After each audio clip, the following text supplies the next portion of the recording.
সংসার জীবন আর টানাপোড়েনের মাঝেও আমি ভালো আছি।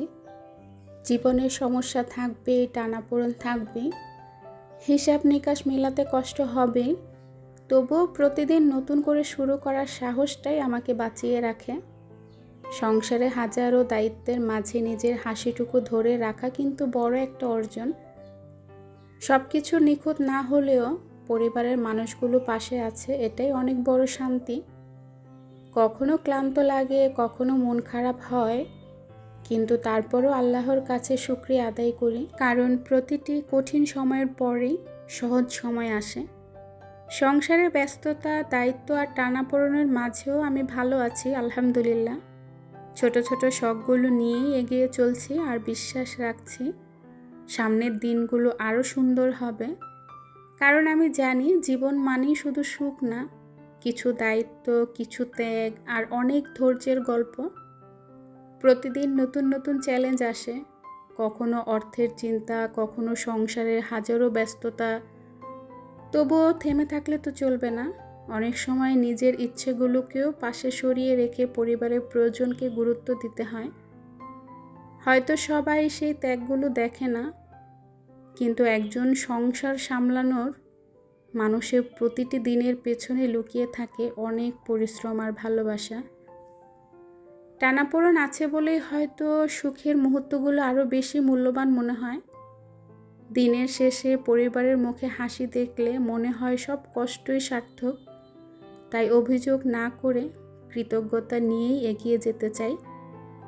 জীবন যতই কঠিন হোক, আশা হারাতে নেই, কারণ প্রতিটি ভোর নতুন সম্ভাবনার বার্তা নিয়ে আসে। আলহামদুলিল্লাহ, সংসার জীবন আর টানাপোড়েনের মাঝেও আমি ভালো আছি। নিজের ছোট ছোট স্বপ্নগুলোকে নিয়ে শান্তিতে বেঁচে আছি। হ্যালো এভরিওয়ান, আসসালামু আলাইকুম। আমি মুক্তা, জীবনের ডায়েরি ইউটিউব চ্যানেলে আপনাদেরকে আরও একবার স্বাগত জানাই। দূরে এবং কাছে, দেশ এবং দেশের বাহিরে যে যেখান থেকে আমার ভিডিওটি দেখছেন, আশা রাখি সবাই ভালো আছেন, সুস্থ আছেন এবং নিরাপদে আছেন। আলহামদুলিল্লাহ, আমরাও বেশ ভালো আছি। সকালের রুটিন হিসেবে শুরু হলো, নাস্তা করেছি, তারপর এখন মোস্তাকিমকে নিয়ে স্কুলে যাচ্ছি। এটা হচ্ছে প্রতিদিনের রুটিন। নাস্তা শেষ করে কোনো কাজে হাত না দিয়ে আগে ছেলেকে স্কুলে দিয়ে আসি, তারপরে এসে সংসারের কাজগুলো শুরু করে দিই। গতকাল রাতে কিছু বাজার আনা হয়েছিল, বাজারগুলো আমি ওইভাবেই রেখে দিয়েছি, ফ্রিজে তুলে রাখি না রাতে। তো সকালে দেখে শুনে তারপর ফ্রিজে রাখি। আমার বাসার ফ্রিজটা অনেকটাই ছোট, অনেকগুলো বাজার একসাথে আনলে তখন রাখতে অনেক বেশি কষ্ট হয়ে যায়।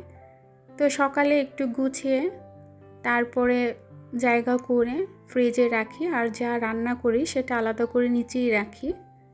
যেহেতু কিছু কাঁচা সবজি আনা হয়েছিল, বেগুন, তারপর হচ্ছে পেঁপে, দুন্দুল, জালি কুমড়া, সেই সাথে ভেন্ডি, কলমি শাক, ধনিয়া পাতা, কাঁচামরিচ, কিছু আম, এত কিছু যদি একসাথে ফ্রিজে রাখি তাহলে দেখা যায় নর্মাল ফ্রিজে রাতে কোনো রান্না করা তরকারি রাখতেই পারি না। এমনিতে ফ্রিজে ডাল রাখি, অনেক ধরনের আচার আছে, মোস্তাকিমের বাবার যেহেতু প্রেশার সেজন্য তেঁতুলের বক্স আছে। তো এত কিছু রাখার পর, সবজি রাখার পর ফ্রিজে আর কোনো জায়গা থাকে না। এখন যেহেতু সংসারটা একটু একটু করে বড় হচ্ছে, তো জিনিসগুলো না অনেক বেশি ছোট হয়ে যাচ্ছে। তো দেখেন, এইদিকে আমি একটা বোকার মতো কাজ করে ফেলেছি। যখন এই ডিমের বক্সটা কিনেছিলাম, আমার মাথায় এইটুকু বুদ্ধি হয় নাই যে 12টা ডিম তো কখনো কেনা হয় না, খুব কম, একসাথে তো অনেকগুলো ডিম আনা হয়। তো এখানে শুধু 12টা ডিমই রাখা যাবে। তো যখন আমি এটা কিনে নিয়ে এসেছি তখনও কিন্তু আমার খেয়াল হয় নাই, তাহলে কিন্তু এটা আমি পাল্টে নিয়ে আসতে পারতাম।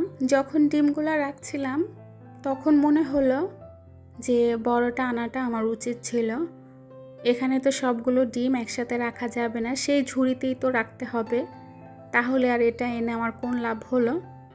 তো যাই হোক, আবার যখন যাব এবার চেষ্টা করব বড় একটা আনার জন্য, কিন্তু এটা হচ্ছে বাড়তি খরচ হয়ে গেল, একটা জিনিস দুইবার কেনা। তো ডিমগুলো রেখে ঘরটর অফ ক্যামেরায় গুছিয়ে রান্নাঘরের যত কাজ ছিল, থালা বাসন ধোয়া, রান্নাঘর পরিষ্কার করা, এগুলো করে চলে এসেছি বারান্দায়। কলমি শাকগুলো কেটে যে ডাঁটাগুলো ছিল সেই ডাঁটাগুলো আমি একটা বক্সে কিছু মাটি দিয়ে লাগিয়ে দিলাম। কলমি শাক তো ডাঁটা থেকে অনেক সুন্দর হয়, 1 বছর আমি লাগিয়েছিলাম, প্রায় বেশ কিছুদিন খেয়েছিলাম কেটে কেটে। অল্প স্বল্প তরকারি খুব সুন্দর রান্না করা যায়। আজকে রান্না করব মুরগির গোশত ভুনা। তো সেই জন্য আমি কিন্তু মশলাটা খুব সুন্দর করে কষিয়ে কিছু টমেটো দিয়েছি। খুব ভালো করে কষিয়ে নেব যাতে টমেটোর কোনো রকম চিহ্ন না থাকে, কারণ বাচ্চারা টমেটোটা পড়লে একদমই খেতে চায় না, ফেলে দেয়। ভালো করে কষানোর পর মুরগির গোশত দিয়ে দেব। সেই সাথে রান্না করব কলমি শাক ভাজি আর হচ্ছে তেলাপিয়া মাছের মাথা দিয়ে অল্প কয়টা কলমি শাক দিয়ে একটু অন্যরকম একটু তরকারি রান্না করব, ঝুরি তরকারি যেটাকে বলে।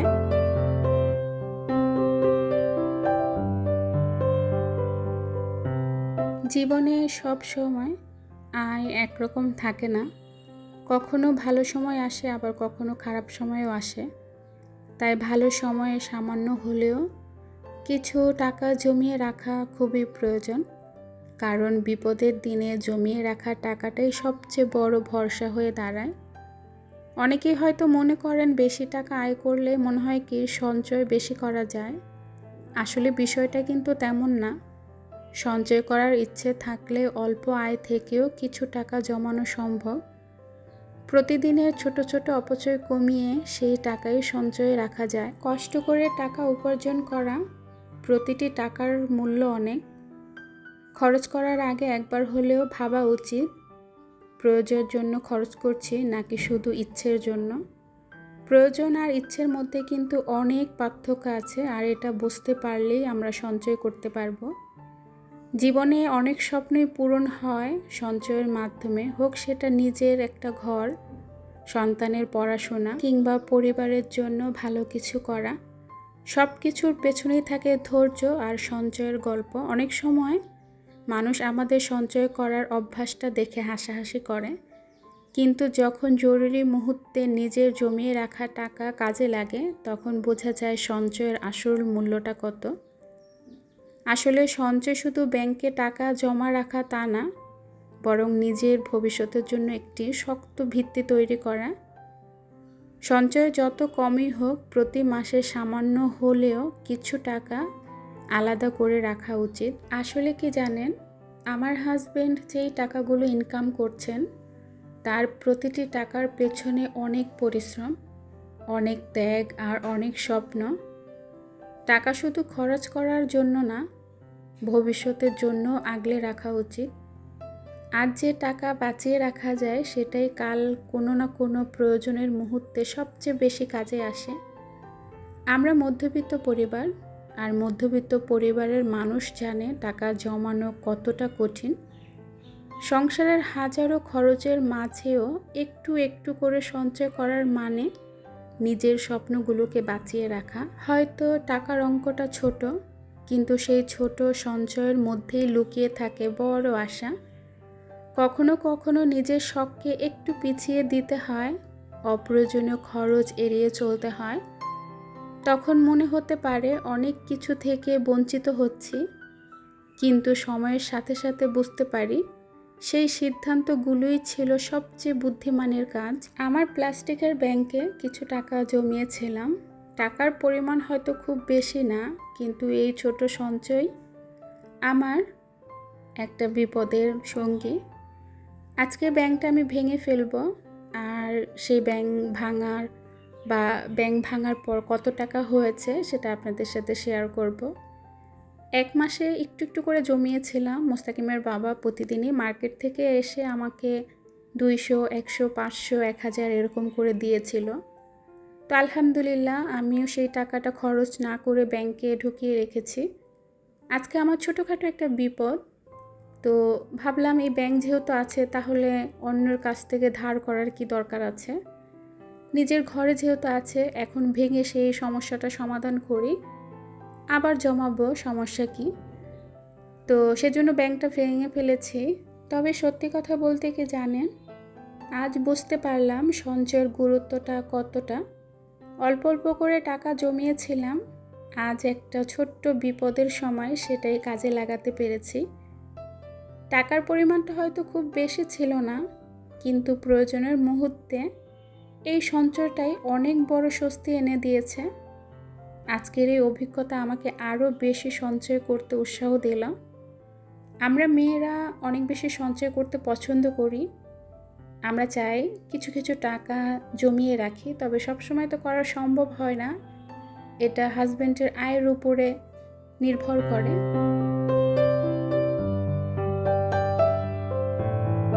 আজকে তো আপনাদের সাথে ভিডিও প্রসঙ্গে কোনো কথাই হলো না। মুরগির গোশত কিন্তু রান্না করে ফেলেছিলাম, তারপরে কলমি শাক ভাজি করেছি, তারপরে 2টা তেলাপিয়া মাছের মাথা দিয়ে একটা দুন্দুল, সেই সাথে কিছু কলমি শাক দিয়ে রান্না করছি। ওই পাশের চুলায় ভাত বসিয়ে দিয়েছি। দুপুরে রান্নাবাড়া করলে সন্ধ্যার টাইমটা অনেক বেশি ভালো লাগে, একটু আরামায়েশে থাকতে পারি। আবার মাঝে মধ্যে দেখা যায় সন্ধ্যার টাইমেও রান্না করি। এখন যেহেতু মোটামুটি গ্যাস পাচ্ছি, তাই দুপুরেই রান্নাটা সেরে ফেলি।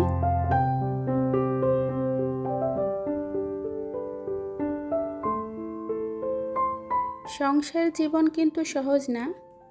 প্রতিদিন নতুন নতুন দায়িত্ব, নতুন চ্যালেঞ্জ, আবার নতুন হিসাব নিকাশ থাকবেই। তবুও ভালোবাসা, বিশ্বাস আর একে অপরের প্রতি সম্মান থাকলে সংসারের সব কষ্টই অনেকটা সহজ হয়ে যায়। সংসারের সুখ দুঃখ দুটোই থাকবে, কোনো দিন আনন্দে কাটবে, আবার কোনো দিন চিন্তায়ও কাটবে। কিন্তু পরিবারের মানুষগুলো একসাথে থাকলে কঠিন সময় পার করে দেওয়া সম্ভব। একটা সংসার শুধু গড়ে ওঠে ত্যাগ আর অনেক ধৈর্য পরিশ্রমের মাধ্যমে। বিশেষ করে মধ্যবিত্ত পরিবারের মানুষ প্রতিদিন অনেক হিসেব করে চলেন, যাতে তাদের পরিবারের সবাই ভালো থাকে। সংসার মানেই যে শুধু সুখের গল্প আবার কষ্টের গল্প, এমনটা কিন্তু না। সংসার হলো সুখ দুঃখ, হাসি কান্না, পাওয়া না পাওয়ার এক সুন্দর মিশ্রণ। প্রতিদিনের ছোট দায়িত্ব, পরিবারের সবার খেয়াল রাখা, আবার সবার মুখে হাসি ফোটানোর চেষ্টার নামই কিন্তু সংসার। অনেক সময় নিজের ইচ্ছে শখগুলোকে পিছনে রেখে পরিবারের প্রয়োজনকে আগে রাখতে হয়, এটাই সংসারের বাস্তবতা। কিন্তু দিনের শেষে যখন পরিবারের সবাই ভালো থাকে, তখন সেই ত্যাগগুলো সার্থক মনে হয়। সোহানার জন্য একটা পার্সেল এসেছিল, সেটা আবার দুপুরবেলা নিচে যেয়ে রিসিভ করলাম। আসার পর মোস্তাকিমের বাবাকে বললাম, ব্যাংকটা ভাঙো, দেখো কত টাকা হয়েছে। মোস্তাকিমের বাবা বলছে, না এটা তোমার ব্যাংক, তুমিই ভাঙো। আমি বললাম, আরে ভাঙো তুমি, তাতে কী হয়েছে, তোমার আর আমার তো সে একই কথা, এটা তো কোনো প্রয়োজনেই লাগাচ্ছি, তাই না? তো ব্যাংকটা ভাঙা হলো, যদি একটু মায়া লেগেছে, তারপরেও আবার স্বস্তিও পেয়েছি যে বিপদের সময় তো কাজে লাগছে, এটাই তো বড় প্রাপ্তি। টাকা কিন্তু বেশি হয় নাই, 9,000 টাকা হয়েছিল। তো 9,000 টাকা আমাদের পুরো দরকার নেই, কিছু টাকা এখান থেকে রয়ে গিয়েছিল। তো মোস্তাকিমের বাবা বলল, আমি তোমাকে আবার একটা ব্যাংক এনে দিব, সেটার মধ্যে টাকাগুলো রেখে দিও। দেখেন, সংসার করতে গেলে সব সময় যে সব কিছু মনের মতো হবে তা কিন্তু না। কখনো অভাব থাকবে, কখনো সমস্যা থাকবে, কখনো ভুল বোঝাবুঝিও হবে, কিন্তু ধৈর্য ধরে এগিয়ে যেতে হবে। তাহলেই তো আমরা সংসারটা সুখের করতে পারবো।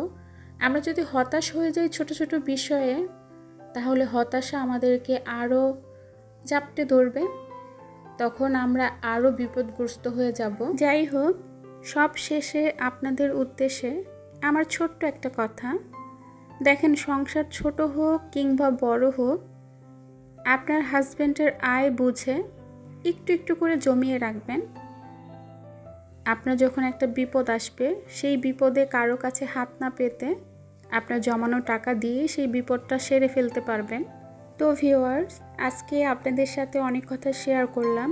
জানি না কতটা সঠিক বলতে পেরেছি বা আমার কথাগুলো আপনাদের কেমন লেগেছে। যদি ভালো লাগে অবশ্যই কমেন্টসে জানাবেন। আজকের ভিডিওতে এখান থেকেই বিদায় নিচ্ছি। আল্লাহ হাফিজ, আসসালামু আলাইকুম।